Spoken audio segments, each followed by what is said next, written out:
За сайн байцгаана уу хүүхдүүд ээ. Та бүхэндээ энэ өдрийн мэндийг хүргье. За багш нь өөрийгөө танилцуулъя.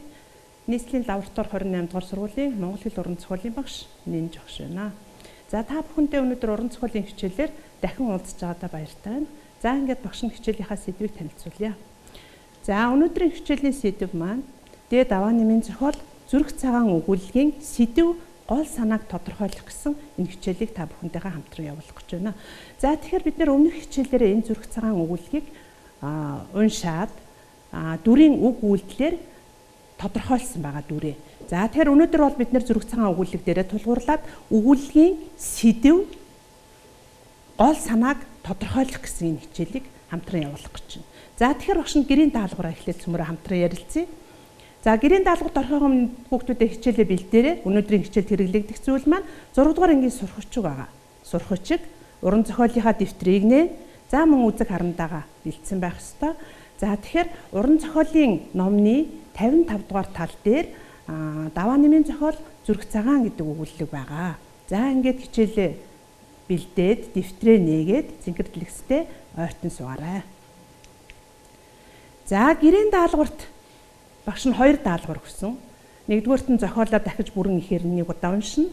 Хоёрдугаарт нь Монгол банхрын шинжүүдийг гэрээхэнтэйгээ ярилцаад тоочин бичээрэй гэсэн. За та нар бол илүү их олныг тоочин бичсэн байх. За багш нь бол энд гадаад дотоод шинжийг харуулсан хэдэн ерөнхий шинжүүдийг тоочин бичсэн байгаа. Зүрх цагаан, дөрвөн нүдтэй, дөрвөн хөл нь цайвар өнгөтэй байх. За мөн бүдүүн дуутай байдаг, биеийн том байдаг, эзэндээ үнэнч байдаг, эд хөрөнгөө хамгаалдаг, хотож байдаг тийм ээ. Мөн одоо янз бүрийн зүйлээс эд хөрөнгөө эзэндээ чимээ өгж хамгаалдаг гэсэн энэ шинжүүдийг бичсэн. Та нар болохоор минийхээс илүү олныг бол бичсэн байхаа гэж бодож байна. За тэгэхээр бид нэр энэ зүрх цагаан өгүүллэг дээрээ тулгуурлаж өнөөдрийн хичээл явагдах гэж байгаа учраас өмнө үтсэн хичээлээ нэг иргэн саний. За тэгэхээр бид нэр зохиолын дүрийг үг үйлдэлээр нь тодорхойлох гэсэн хичээлийг үзсэн. За үзэхдээ бид нэр хамгийн эхлээд зохиолоо уншсан. Зохиол дотроосоо хүнд үгээ тайлбарлаж, утга мэдэхгүй үгээ тайлбарлаж, гол ба туслах дүрээ ялгасан. За тэгэхээр энэ дээр цөмөрөө тогтож ярилцъя. Энэ зохиолын гол дүр маань 2 нохоо байгаа. Гэтэл хүүхдүүд маань боддог тийм ээ. Зохиолын дүр маань ерөөсөө заавал хүн байх ёстой гэж боддог. Гэтэл зохиолын дүр бол хүн байж болно, мөн одоо эд юмс байж болно, амьтан байж болно. Өнөөдрийн энэ зохиолын хувьд бол 2 том алтар нохоо, зүрх цагаан нохоо бол зохиолын гол дүрээ гэж бид нэр авсан. За дараагийн хийсэн үйлдэл маань зохиолынхоо гол дүрийн хийсэн үйлийг бид нэр чагсаан бичсэн байгаа. За тэгэхээр энэ дээр цөмөрөө бас дахиад саний. Том алтар нохоо ямар үйлийг хийсэн бэлээ? Том алтар нохоо болохоор ойр байсан мөртлөө босож ирж хуцсан. Том зүрх цагаан нохоо болохоор жалганы наанаас хуцаад 2 дахин ясайж өгсөн. Мөн тэрийг одоо тоогоогүй улам амар заяа үзүүлэхгүй болж боргоосон. За өнөөдөр бид нэр энэ дээр бас ярилцах учраас энэ зохиолын хийсэн үлийнхаа ялгааг бас зэрэг санацгаагаараа өгдөөдөө. За дараа нь 2 нохоохоо хийсэн үлийн ялгааг олсон бид нэр. Ялгааг нь олсон. Ямар ялгаатай байна вэ? Орчны хувьд ойр байсан юм уу, хол байсан юм уу гэд ярилцсан. За эцэст нь дүрийнхээ ялгаатай шинжүүдээр тулгуурлаад дүгнэлт гаргасан. Том алтар нохоо байна ямар шинжтэй нохоо юм бэ? Зүрх цагаан нохоо маань ямар шинжийг агуулсан нохоо юм бэ гэдгийг бид нэр дүрийн дүгнэлт гаргасан. За тэгвэл өнөөдөр бид нэр яг энэ өгүүллэг дээрээ дахиад ажиллах гэж байна. Сэдв гол санааг тодорхойлохын тулд 2 өгүүллийг бид нэр энэ өгүүллэг дээрээ хийх ёстой. За нэгдүгээрх нь энэ зохиолд өгүүлэгдэж байгаа юмыг олно. Хоёрдугаарт нь өгүүлэгдэж байгаа юм дээрээ тулгуурлаад зохиолч ямар санаа хэлхийг зорьсон бэ? Ямар асуудал дэвшүүлсэн бэ гэдгийг бид нэр эндээс олох ёстой. За тэгэхээр цөмөрөө зохиолоо дахиад нэг унших хэрэгтэй. Яагаад гэвэл уран зохиолын хичээл учраас бид нэр зохиолыг унших тусам утга учирыг олж, агуулгыг тодорхойлж, дүрийнхаа шинжийг гаргаж чаддаг учраас залхууралгүйгээр зохиолоо унших хэрэгтэй. За зүрх цагаан. Жинчид хол нутагт ачаа бараагаа тушаагаад буцаж явлаа. Шүн дөлөөр нэгэн хот айлын хажуугаар өнгөрч байв. Гэтэл угсраа тэрэгний цаанаас том халтар нохой босон ирж учир зүггүй боргов. Далхай тэр нохойд ясайж өглөө. Нохой олзой шүүрэн авч харанхуйн дунд уусан алга болов. Тэгтэл зүүн жалганы наанаас зүрх цагаан нохой дайраад ирж гин. Далхай тэр нохойд ясайж өгөв. Зүрх цагаан нохой улам догширч уул толгодыг доргиулан боргоож гарлаа. Далхай тэр нохойд дахин нэг ясайж өгөв. Зүрх цагаан бүрч гарч уул нуруу хөндөй толгодыг доргитол боргоож амар зай үзүүлэхгүй байлаа. Далхай эн чинь ёстой Монгол нохойн урсаад байна. Удам чинь улам олшрог гэж баярлан хашгирав. Хажууд хүрэн атунаад зэрэгцэн явсан Цэрэнхүү түрүүчийнх нь Монгол удмын нохой биш үү гэхэд Далхай бишээ биш. Ол золонгуудаа аваад таг чиг болчихдог. Тийм өчүүхэн амьтныг би хизээч хүндэлдэггүй гэв. За одоо энэ өгүүлэлгээс зохиолд юуны тухай өгүүлж байгааг цөмөрөө харцгаая. За юуны тухай өгүүлж байгааг олохын тулд 3 алхмыг хийх хэрэгтэй. Зохиолын дөрүүдээ санана. Ямар дөрүүд байна вэ гэдгээ санах хэрэгтэй. За гол дүрийн хийсэн үйлийг мөн санах хэрэгтэй. Бид нэр ярилцсан тийм ээ. За 3 дугаарт нь гол дүрийн хийсэн үйлүүдээс хамгийн чухлыг сонгох хэрэгтэй. Энэ 3 даалгаврыг алхамчлан гүйцэтгэх юм бол зохиолд юуны тухайг өгүүлж байгааг олоход хүүхэд та бүхэнд илүү хялбар болох юм аа. За та бүхэн зохиолын дөрүүдээ санаарай. Гол дүрийн хийсэн үйлээ мөн бас бодоорой. Гол дүрийн хийсэн үйлүүдээс хамгийн чухлыг сонгоорой. За энэ 3 алхмыг дэвтэрдээ тэмдэглээд ав. Хүүхдүүдэд тэмдэглээд аваарай. Дараагийн зохиол дээр ажиллахад энэ маань хэрэг болох учраас та бүхэн энэ 3 алхмыг тэмдэглээд авсан дээр байх гэж огшнодож байна. Зохиолын дөрүүдээ санах хэрэгтэй. Нин ялангуяа гол дүр нь юу илээ гэдгээ бодох хэрэгтэй. Гол дүрийн хийсэн үйлүүдийг санах хэрэгтэй. За тэр үйлүүд дундаасаа хамгийн чухал үйл нь аль вэ гэдгийг бодож олох юм бол зохиолд юуны тухай өгүүлж байгааг олоход илүү хялбар болох. За зохиолд юуны тухай өгүүлж байгааг жагсаан бичээрэй. За тэгэхээр багш нь энд 5 жагсаалт өгсөн байгаа. Зохиолд юуны тухай өгүүлж байгааг та бүхэн энэ 5 зүйлээр жагсаан бичсэн байхаа гэж бодож байна. За 2 өөр нохойн тухай, зоригтой зүрх цагаан нохойн тухай, Далхай Цэрэнхүү хоёрын тухай, эзэндээ үнэнч Монгол нохойн тухай, жинчтийн тухай гэсэн энэ 5 зүйлийг жагсаан бичсэн байхаа. За тэгэхээр та бүхэн бол 6-7-ыг жагсаасан ч байж болно, 2-3-ыг жагсаасан ч байж болно тийм ээ. Тэгэхээр 2-3-ыг бичсэн бол хүүхдүүдээ дэвтэртээ 5 болгоод энэ 5-ыг бичээд аваарай. За одоо бид нэр энэ 5 дээрээ ярилцсан тийм ээ. Энэ ийм зүйлс энд бол өгүүлэгдэж байна гэд бичсэн байгаа. За тэгвэл зохиолд юуны тухай өгүүлж байгаа энэ 5 зүйлийнхээ өгүүлж байгаа зүйлээс хамгийн чухлыг сонгоно. За чухлыг яаж сонгох вэ гэхээр бид нэр гол дүртэйгээ эргэж ярих ёстой. Гол дүр дээрээ ярих ёстой. За энд гол дүрээ бодъё гэж бодъё. Тэгэхээр энд 2 дугаарт бичсэн зоригтой зүрх цагаан нохойн тухай гэж. Энэ маань гол дүртэй холбоотой нэг жагсаалт байж байна. За 4 дугаарт нь эзэндээ үнэнч Монгол нохойн тухай гэсэн бас нэг юм жагсаалт байж байна. Ийм жагсаалт байна. За тэгэхээр энэ 2 дундаасаа алийг сонгох вэ гэдгийг хүүхд бодох ёстой. За тэгэхээр зохиолынхаа агуулгатаа бид нэр эргэж очиж уйлдах ёстой.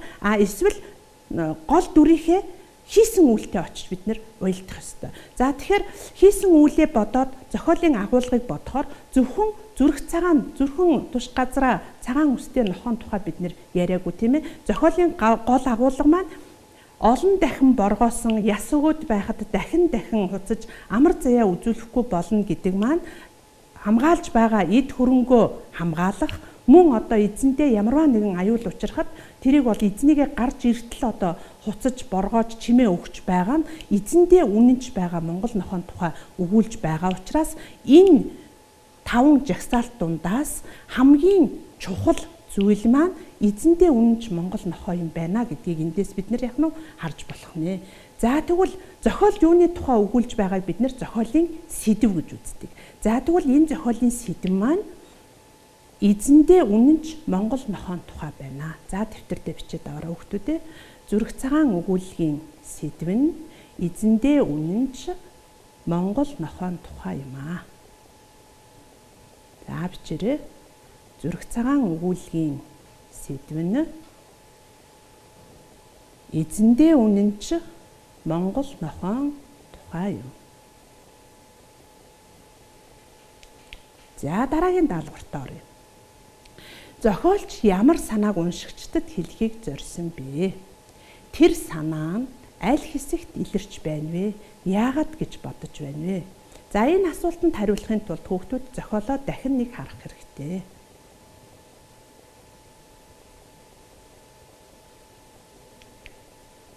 За зохиолчийн хэлэх гэсэн санааг олохын тулд дөрвөн алхмыг хамтран гүйцэтгэе. Зохиолчийн хэлэх гэсэн санаа зохиолын аль хэсэгт байгааг сонгон олоорой. Хоёрдугаарт нь сонгосон хэсгээ дахин уншаарай. За гуравдугаарт нь ямар нэгэн сургамжтай санаа хэлсэн байна уу гэдгийг тунгаан бодоорой. За дөрөвт нь тийм санаа олсон бол яагаад гэдгийг орчны үг хэллэгээс нь тайлбарлаарай. За энэ дөрвөн алхмыг гүйцэтгэж сурах хэрэгтэй. За энэ дөрвөн алхмыг гүйцэтгэж сурснаар зохиолчийн хэлэх гэсэн санааг бид нар олж сурах юм байна. За энэ бол та нар өмнөх хичээлээрээ мөн хийж исэн даалгаврууд байгаа баха. Тэгэхээр хүүхдүүдэд маань илүү хялбархан болох байх. За энийг дэвтэртээ тэмдэглээд авахыг хичээгээрэй. Зохиолчийн хэлэх гэсэн санаа зохиолын аль хэсэгт байгааг олно. Дахин нэг уншина. Ямар нэгэн сургамжтай санаа хэлсэн байна уу гэдгийг тунгаан бодно. Тийм санаа олсон бол яагаад гэдгийг үг хэллэгээс нь тайлбарлана. За уншигчдад хэлэх гэсэн санаа зохиолын аль хэсэгт илэрч байгааг эхнийхээ алхмаар олъё зэмэр. За багш нь бодоод энэ зохиолын хэлэх гэсэн санаа хаана байна вэ гэдгийг төгсгөл хэсэгтээ байна гэж олсон. Төгсгөл хэсэгтээ байна. За тэгтээ хүүхдүүд маань гол зохиолынхаа агуулгыг бодож байгаад зүрх цагаан нохооны тухай хэсгийг сонгож болно. За мөн том халтар нохооны тухай хэсгийг сонгож болно. Тэгтээ тэр хоёрыг сонгосон ч гэсэн хамгийн сүүлд байгаа далхаагийн хэлсэн үгэн дээр бас холбож ойлгоорой. Далхаагийн хэлсэн үгэн дээр холбож ойлгоорой. За зохиолч уншигчдад юу хэлхийг хүссэн бэ гэдэг хэсгийг багш нь энд тасалж аваад сонгосон байгаа. За энийг сонгоод аль хэсэгтээ нь харьцуулан дүгнэлт гаргаж болохыг цөмөрөө харцгаая. За тэгэхээр дүгнэн бичгийн тулд хийсэн үйлээ далхаагийн хэлсэн үгтэй харьцуулан бодно. За та бүхэн том халтар нохоон хийсэн үйл том халтар нохоон дүрийг энэ зохиолын гол хэсэгт байна гэж авсан байж болно. За зүрх цагаан нохоон хийсэн үйл бол миний хувьд энэ бол хамгийн чухал үйл юм а гэж ойлгосон байж болно. За мөн төгсгөл хэсгийн далхай цэрэнхүү хоёрын яриаг хамгийн чухал хэсэг юм а гэж авсан байж болно. Алийг ч бол авч болох нь байна. Тэгтээ энэ гурвыг хооронд нь утгын харьцаа хамаарлаар нь бодох хэрэгтэй. За харъя. Ол золонгуудаа таг болчихдаг амьтны ийм өчүүхэн амьтныг би хизээч тоодоггүй гэсэн өгүүлбэрийг гол өгүүлбэр байна. Гол одоо хэлчихсэн санаа байна гэж авч үзье. Тэгвэл энэ хэсгийг том халтар нохоон хэсэгтэй харьцуулан харна. Харьцуулан хараад юу хэлхийг зорьсон бэ гэдгийг бодох хэрэгтэй. Түрүү эн чинь ёстой Монгол нохоон үр сад байна да. Удам чинь улам олшрог гэсэн энэ өгүүлбэрийг энэ зохиолын хэлэх гэсэн гол санаа байна гэж ойлгосон хүүхэд байж болно. Тэгвэл тэр хэсгийг зүрх цагаан нохооны хийсэн үйл үйлдэлтэй харьцуулан ойлгох хэрэгтэй. Эндээс бид нэр энэ гурван хэсгийг хооронд нь утгын хувьд, үйлдэлийн хувьд, үг хэллэгийн хувьд харж үзэх юм бол харьцуулан харах юм бол энэ зохиолоор дамжуулаад зохиолч ямар санаа хэлхийг зорьсон бэ гэдг нь эндээс бол та бүхэнд амархан харагдана. За тэгвэл зохиолч юу хэлхийг зорьсон юм болов?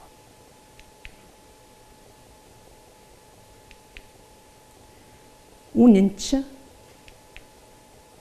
хүний итгэлийг даадаг, хариуцсан зүйлдээ эзэн байж чаддаг. Хүн дуруу татагддаггүй. Өөрийн гэсэн бодолтой. За энэ үнэлэлт, энэ дүгнэлт, энэ зорьсон санаагаар зүрх цагаан нохооны ерөнхий шинжийг энд харуулсан байна. Тэгэхээр энэ гаднаа нохоо юм шиг мөртлөө, нохоон дүрээр илэрсэн мөртлөө цаанаа бол хүн ийм чанаруудыг өөртөө шингээсэн байх ёстоймаа гэдгийг зохиолч хэлхийг зоржээ гэж. Багш нь бол ингэж үнэлт дүгнэж байна. За та бүхэн юу гэж үнэлт дүгнэж байгаагаа зүрх цагаан нохооны үнэлгээн дээр тулгуурлаад том халдвар нохооны шинжийг энд бичээд хэрэг. За ингэж бичээрэй хүүхдүүдээ.